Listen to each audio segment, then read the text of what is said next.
quick way to easy way to budget way to paint your tin.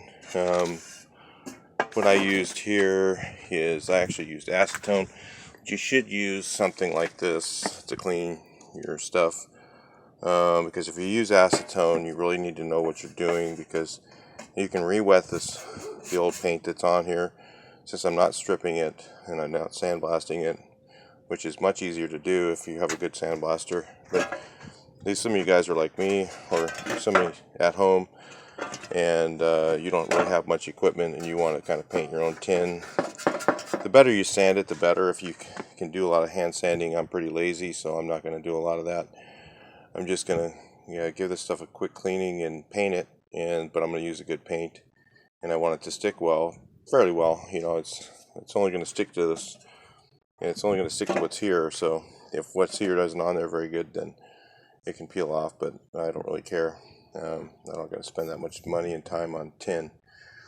There's other things I'd rather do. So anyway, I'm going to show you guys how to do this on yourselves with no tools. Basically, you're going to spray can everything, but not use a regular spray can paint. We're going to use a high quality urethane paint versus using spray cans. So, but this primer is what I'm going to use to. So you get one of these here, XIM. Shake it up really well. I mean, shake it. You hear the thing start to rattle. Shake this sucker for about 10 minutes. I mean, really, shake it for a long time. Because if you get a plug up, and this is a $7 to $10 spray can, you don't want to have that happen. So the urethane paint for a quart probably is less than $50 with some hardener and reducer. I don't think it'd be much more than that. And black is the cheapest color that you can buy. So anyway, that's the first part. I'll show you how much paint to put on and make it look good. So I'll show you guys what a mist coat is. That's what it looks like. That's it. Do not put it on any heavier than that. If you do, you will have some major problems. Let me show you how this works. This is a spray can of XIM primer. I've taken 10 minutes or so to shake it up really good. And I constantly am shaking it up all the time because it tends to dry up in the can. So this is the mist coat. That's it. Done. Don't put any more on than that. Really light.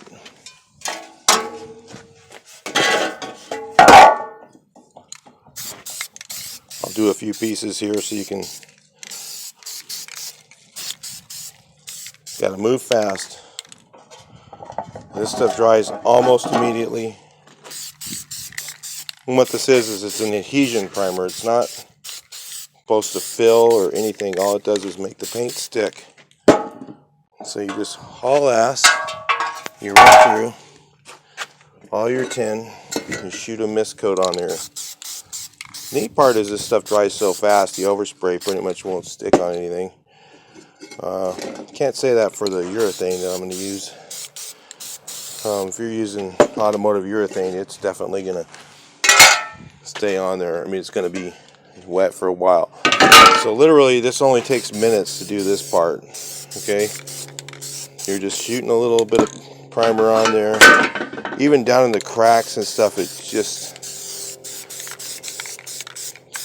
I've used this on door jambs underneath the hood where you can't sand very good, but you have to put it on really light and let it dry. It's not necessarily a compatible product with the urethane. I mean, it says it is, but I mean, it's not an automotive product. So, but then again, some of these urethanes we use are not automotive urethanes. So,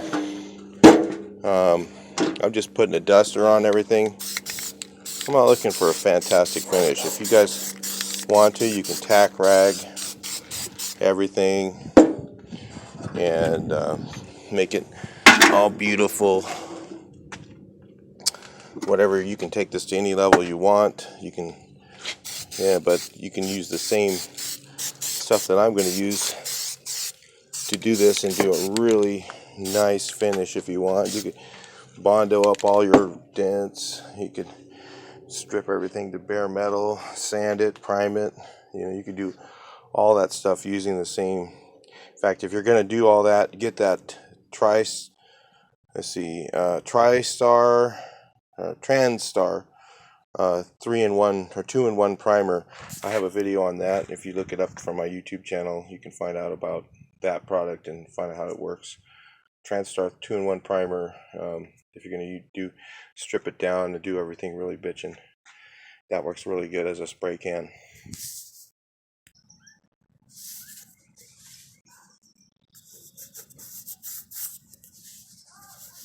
Okay, so normally I wouldn't use one of these to paint this, but I'm going to use one of these pre-valve sprayers because some of you guys are at home going, you know what, I don't have a spray equipment, I don't even have a compressor, I sure would like to paint my engine tin, and you have nothing but hand sanding stuff. That's fine, you can just hand sand everything with 220.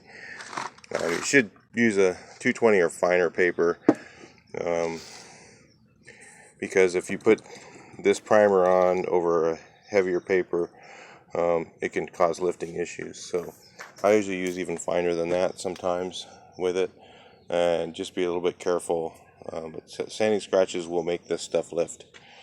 So this primer is dry already. In about a minute it's dry, and we'll get some black in here, and I'll show you guys how to use these. Hope this doesn't come out too blurry. It sure does look blurry right now. Not sure why. So I've mixed up my material. I have it here. I have my pre-valve spray equipment. My dog is chasing lizards. He just loves it. And he'll be barking pretty soon. I'll have to send him away to a home. But anyway, so the thing is about these things, and I'm going to try and show you guys, you need to be spraying at this angle. If you spray at a 90-degree angle to something, the spray gun doesn't work very good. It'll spit a lot.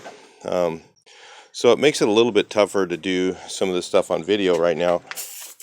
But if you spray at a 45-degree angle, it's a little bit spitty, but it actually goes on pretty good. This will get you a nice high quality material.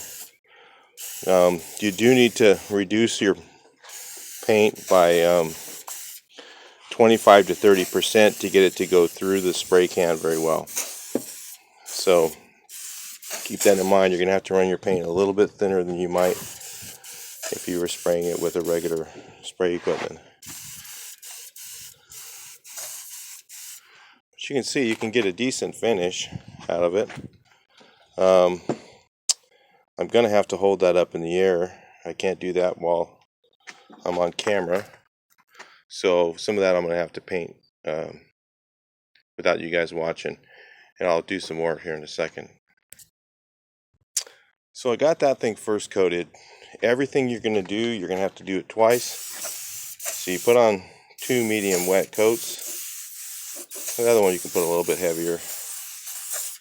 Depending on the material you're using.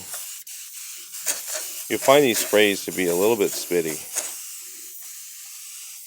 especially when you're spraying down too much. If you spray at a 40, even a 90-degree angle, it's not quite as spitty. So I'll stack it up like this here. The other day I couldn't spray one of these at a 45 or at a 90-degree angle at all. I had to spray it all at a 45. So every can's a little bit different.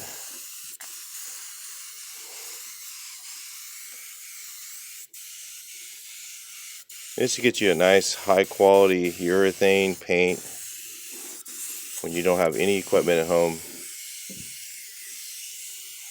This Axo Noble stuff is really easy to spray though, so you can actually screw up pretty bad and it won't run. So that's all. I'm kind of cheating a little. So if you're using that automotive spray paint, and you're not having very good success with it, it might be the material. I didn't strain this, so it has a little filter, and I thought I'd try it. I would definitely recommend straining it. I think I'm sucking air a little bit.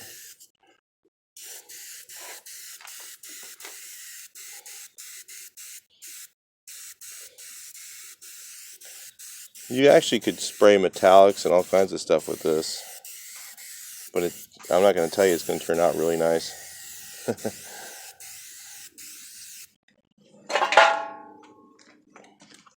So I'll probably fire up my sprayer after a few minutes because I don't feel like dealing with this.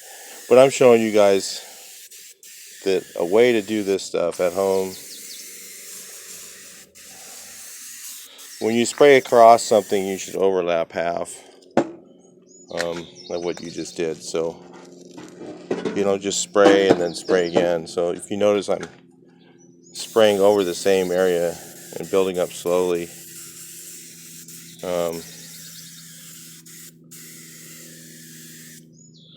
The other thing you don't want to do too much too is shake this thing. You kind of have to spray it and let the paint kind of go on.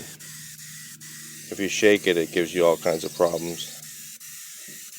I'm thinking about making one of these things that's better. Plus this thing gets really cold.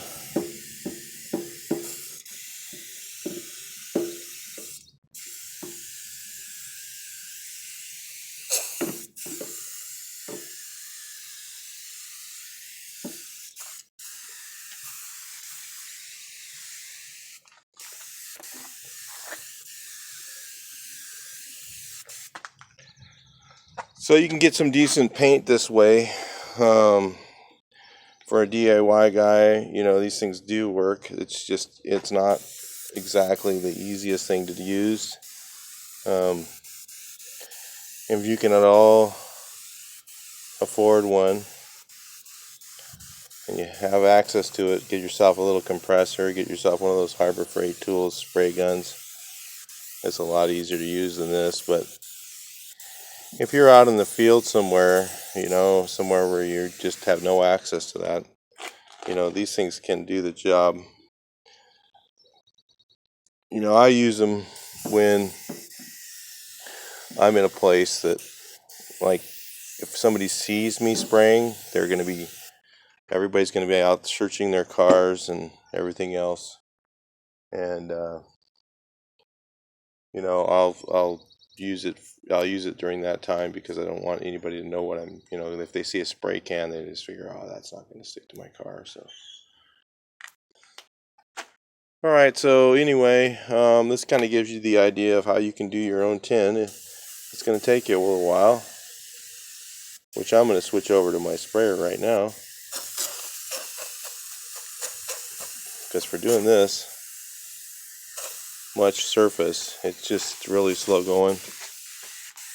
Maybe it's because I got my paint a little bit too thick. I'm not sure. But I think it's probably the straining issue. But I usually strain it, and it usually comes out a little bit better than this.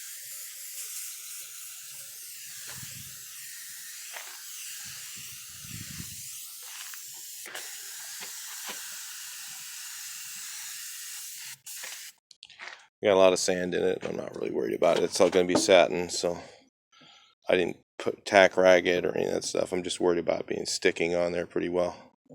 And that's it for me.